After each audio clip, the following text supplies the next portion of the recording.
connects those ideas consistently because of his vision of how he sees the world. And a famous South American phrase of a spiritual writer is, "We drink from our own wells." His well, the South American well.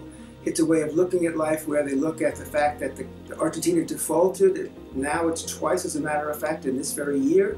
You look at the fact that deforestation, devastation, all kinds of problems with creation, he sees it every single day. And the question of solidarity, he presumes much more of a communal, collegial emphasis to his papacy. All that's always intertwined, but it's from his nature. He knows this from how he was an archbishop in Buenos Aires and what he ministered, and where he was.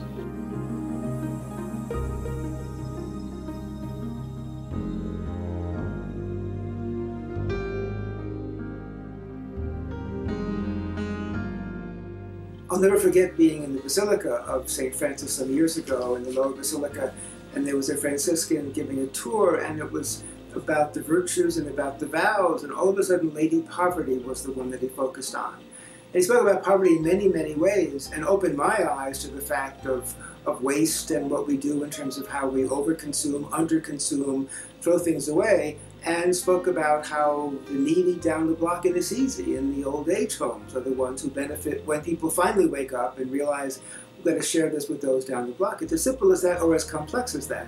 And as we all know, we make enough food in this world. It's how do we get it to where it belongs? And this is a Pope's passion, having seen people economically deprived and frankly not eating.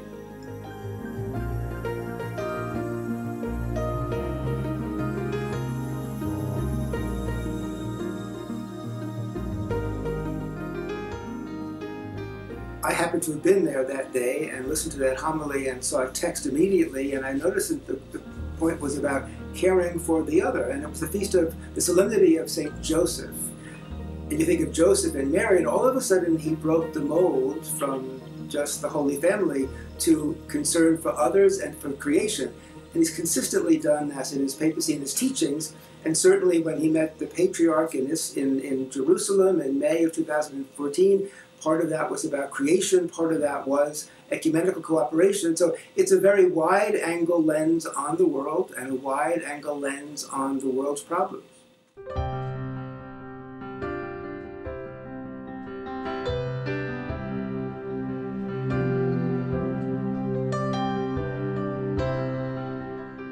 As pastor, he shows an ability to communicate. And what is most skillful is his nonverbal communication. It's as if, even looking through a screen, you feel as if he is talking to you, he is touching you, that when he reaches out for somebody in pain, somebody who is suffering, with a message that it's not just for the person in front of you, it's for you as well. I think in part he has taken the world by storm because he's able to create this sense of intimacy in which he is not just the Pope, but he's my pastor as well. When he talks about poverty, creation, and peace, he does so moving between the three without missing a beat. This is the heart of Catholic social teaching, and it's the heart of why Pope Francis's message resonates with so many people. Taking a key from his namesake, St. Francis of Assisi, Pope Francis seeks to model for us the unity of protecting all creation, protecting all persons, especially those living in poverty, and creating peace among peoples.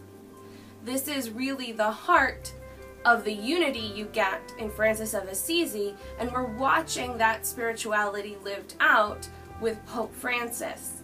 It makes me, as a moral theologian, really excited to see what he does in his first encyclical.